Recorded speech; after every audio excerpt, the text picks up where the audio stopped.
Hey everybody, Bryce, Leo's Garden in the Suburbs, and as you can tell, I don't really look like I'm in the suburbs, do I? Oh, but wait, I am still in the suburbs, just not my suburbs.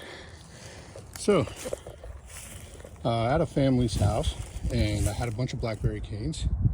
As you can kind of see, I came to this little wooded area behind their house that nobody claims or anything else. And what I did is something very simple. Blackberry canes are self-rooting. Once that cane hits the ground, it's going to start planting roots. So all of these were cut in half off of branches at our canes at my house. Brought them over here and just went ahead and planted it back in this area.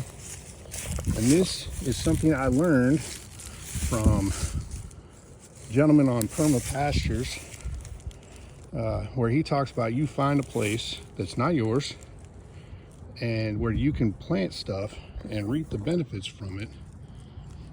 And it's called guerrilla gardening.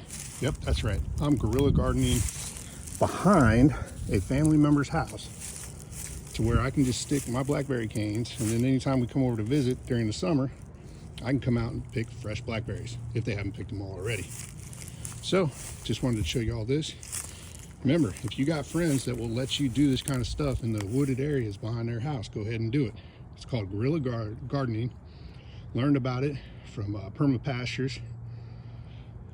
Good gentleman there. He knows what he's doing a lot of good work. And this is how you grow stuff for your family on not just your land, but other land where you can. All right, that's it for now. We'll see you soon. Remember, if I can grow a garden in the suburbs, so can you.